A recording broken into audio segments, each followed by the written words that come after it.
Hey,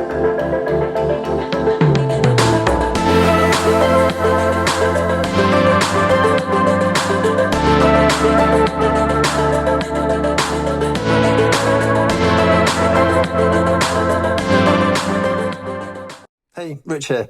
I want to talk to you today about an aspect of SvelteKit that has kind of flown under the radar so far. We haven't really talked about it a lot, and it's probably not what you think of when you think about SvelteKit, but it's a feature I really like that I think kind of sets it apart from its competitors, at least for now. I hope they steal it.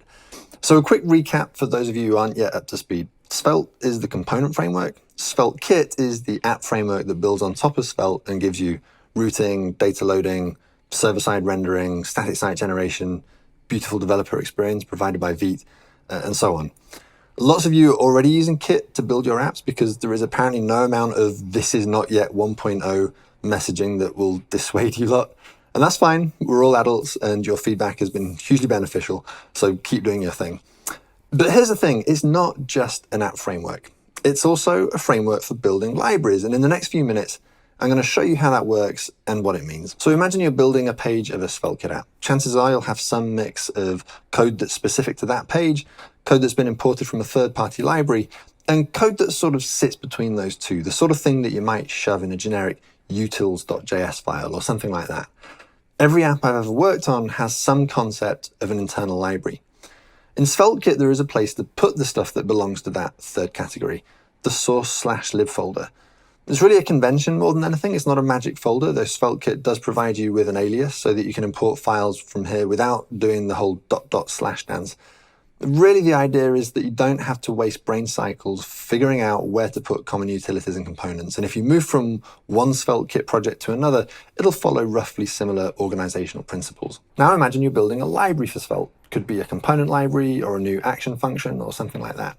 You're going to need to try out your library in a sandbox app while you're building it, and you're probably going to want to build a demo site or some interactive documentation. Historically, a typical workflow for this is that you start building the library over here and npm link it into your sandbox app over here, or maybe you're fancy and you have a monorepo or something like that. And then you'll do the same thing when it comes to building out demos and documentation. The problem is that npm link is the leading cause of baldness among open source maintainers. There's just something about it that makes you want to tear your hair out, like having to relink linked packages every time you install a new dependency. There are solutions to the problems caused by linking. Take a drink every time someone shouts PM PM, but it's never going to be the ideal workflow. And then you have to think about build steps. If your library uses TypeScript, or if you're one of the holdouts still using Sass in your Svelte components, then you have to account for that, and it all adds friction. But wait, if every app needs an internal library and every library needs a demo app, then why would we have two separate workflows? Why don't we use a unified approach and let you build the two things in tandem, and then give you the choice between deploying your app and releasing your library? The punchline, of course, is that this is exactly what SvelteKit does. It's not an app framework, it's a toolkit for building apps and libraries. Demo time. Let's create a new component library called Svelte Maths. I refuse to yield to the American math. It's short for mathematics. It makes no sense that you would abbreviate it that way. We're using the bare bones skeleton app with TypeScript and Prettier pre-configured. Our first component is going to be an adder component that takes two props, A and B, and adds them for you. We'll create an add function that takes A number, B number, because this is TypeScript, and use it inside our markup. Back in our root, again, I refuse to yield to route, even though route is a lot easier to understand than root. We can import the component from lib, add it to the page, give it some props, and confirm that 2 plus 2 is indeed 4. That's cool, but if this code was going to be visible anywhere, for example inside a demo, then it would be nice if we were importing from Svelte Maths instead of lib. We need to jump through some hoops to make that work, but it's pretty straightforward, so I'll do it here. First, we update SvelteKonfig.js so that Vite knows about the alias. We need to resolve an absolute path, so I'm importing the path module. Then we need to update our tsconfig.json so that VS Code doesn't freak out about a missing dependency. We'll need to restart the dev server in order for this to take effect. Now we can update that lib to Svelte Maths. When we create a new multiply component, we can import it straight from Svelte Maths, multiply 6 by 7, and the answer is 42. So we could now do npm run build to create an optimized production version of our app, but we could also do npm run package, which will create a distributable version of our library. Let's take a look at the contents of the newly created package directory. We have our two component files, except that they've been pre-processed, which in this case means TypeScript has been converted to JavaScript. We also have these declaration files, so that if someone else imports components from Svelte Maths, they'll get type checking and auto-completion. Inside package.json is copied over the relevant parts of the root package.json, and it's added the exports field so that library users can import from Svelte Maths/adder.svelte and Svelte Maths/multiplier.svelte. Maybe that's not what we want though. Maybe it would make more sense to use named imports rather than deep imports. Let's go back to the library and create an index file that re-exports our two components. Now we, and anybody else, can import them in a single declaration. If we want to disable the deep imports, we can update the package.export section of our SvelteConfig.js, and now when we do npm run package, the exports map no longer lists the components. Of course, our demo app might still need an internal library alongside the one destined for publication, and we want to exclude those files from the package. We can do that by updating the package.files section of our SvelteConfig.js. So now we have both a production-ready app and an npm-ready package, and we could easily add a script to build and release both simultaneously. I've grown to really love this workflow, and I think you will too. All right, all of that was really just an excuse to show off the library I've been building with SvelteKit. It's something I started working on over the summer at the New York Times for our Olympics coverage. News organizations aren't allowed to show footage from the Olympic Games because the broadcast rights are jealously guarded. So if you want to announce the results, you either have to describe them in text or you have to find a way to show them. And so my friends and I built an app, using SvelteKit of course, that would ingest results data from the Olympics API and convert it to Twitter videos and embeddable widgets. We chose to use Three.js because for my money it's the best 3D library out there.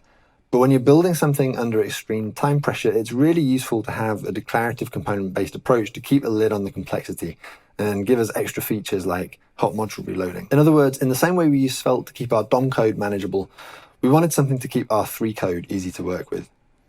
Today, I'm open sourcing the result of that work. It's a component library called SvelteKit, and you can use it right now. There is a caveat, it is not feature complete. The documentation has gaps, some things will definitely change, but I know you people well enough to know that that won't stop you. So let's look at a couple of examples. I'm hoping to add more to this page soon, but I'm only one person. If you know your way around Three.js and have some fun ideas, then please help come and fill this page up. There's the obligatory hello world. We can edit values in the control panel, which is provided by another SvelteKit library called SvelteNobby, so you can play with the material properties. If you're curious about what the source code for this page looks like, hit the link in the bottom right. Another example, Trisolaris. Some of you might have read the 3 Body Problem trilogy. I've only read the first 2 books, so no spoilers. And it begins with this classic physics problem about the unpredictable motion of 3 bodies relative to each other. I implemented it in JavaScript, and the behavior is indeed very chaotic. What I like about this example is that almost all the code is JavaScript. The 3 component stuff is very compact. On the documentation page, you'll find a short tutorial for building a 3D scene from scratch. Let's build it now. We'll begin by creating a new SvelteKit project, npm init svelte at next, and setting it up in the normal way. I'm going to copy over the starter code from the tutorial. The first thing you'll notice if you've used Three.js in the past is how little code there is. This is the equivalent boilerplate if you were to write the same thing without SvelteKit. So far, it's not that exciting. Let's make it look a little bit nicer by enabling anti-aliasing and giving the scene a background color. Now let's add some camera controls so that we can interact with the cube. At the moment, the cube has the default material called mesh normal material, which is very handy for debugging normals, which are vectors that tell WebGL which way a face is facing, but probably isn't what you want in your app. So we'll add a material of our own using the color of the Svelte logo.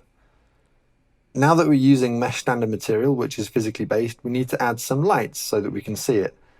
We'll add both an ambient light and a directional light coming from the left, hence the -2 along the x-axis. Let's add some controls. We'll add variables for width, height, and depth, and apply them to the cube mesh using the scale property. Now we can add some inputs and change the values. Right now, SvelteKit is only telling 3 to re-render the scene when something has changed, the dimensions, the camera angle, or whatever.